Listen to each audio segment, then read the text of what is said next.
Like I said earlier, this is being recorded. You will have access to the replay after tomorrow. Tomorrow you'll have it, and you'll get the email. Peace.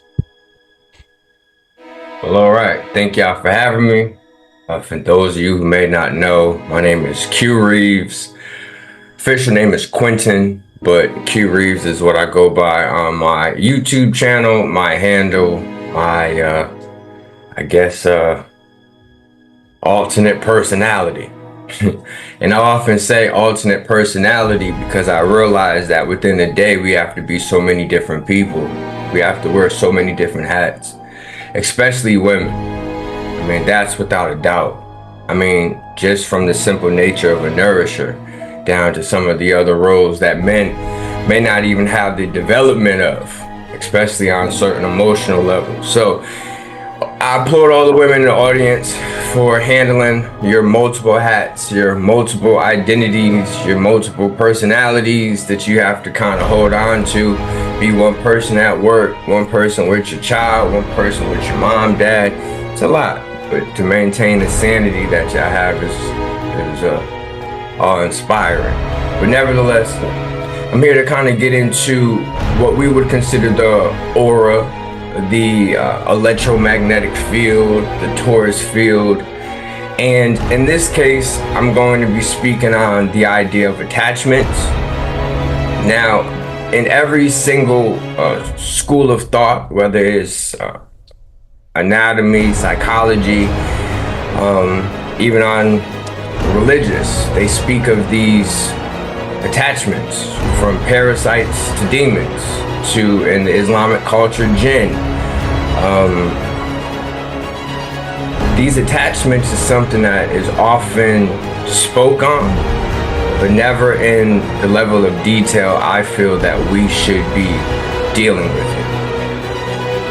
So in essence, I was able to kind of conceptualize what I would categorize as these attachments as born attachments, basically attachments that come to you via genetics, via DNA, certain things that have been instilled in you just on a genetic level. So you can kind of consider those like genetic attachments. Like, for example, if your mom liked pistachio ice cream, you may come in and inertly like pistachio ice cream. It's a genetic passover. And this also happens with memories, and we're going to get into that. But I call those born attachments. Now, born attachments is also associated to ancestors. Now, in my field, which is regression therapy, I have came to kind of an idea that if we come out of a body, it's possible that we go back into a body. Now, the bodies range. A body like Earth, a body like a person. It's possible that the re-entering back into what we would consider the afterlife could be a before life and be resurrected or rejuvenated or brought back into life through the womb. So you kind of have to go back into a body to be able to come back into the womb.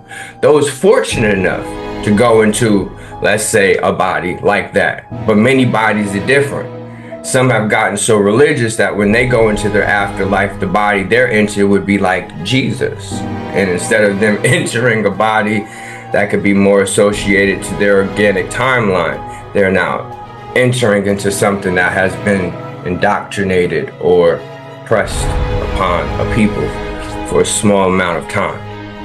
But nevertheless, these born attachments have attached to what we would consider the chakras. And they have attached to these chakras because each chakra is operating a certain purpose. It's trying to accomplish something.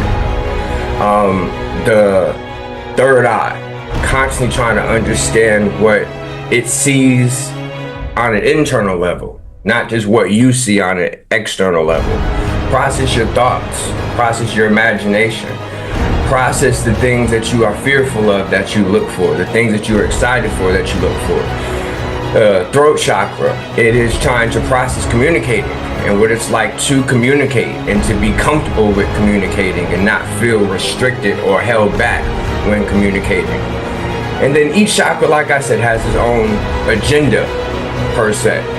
And let's just say an ancestor may have been a very timid or meek ancestor, and they're now entering into a descendant because they know that you're going to be outspoken. They know that you're going to use your throat chakra, and they now can learn vicariously through you.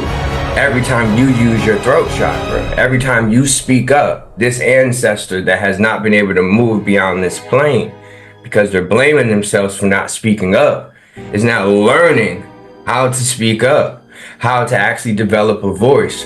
Wow, through you, my descendant, through you, my future, I am now able to learn something to heal my past.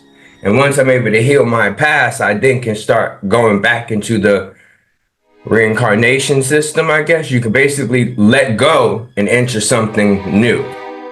So the theory is we sometimes become vessels for our ancestors to learn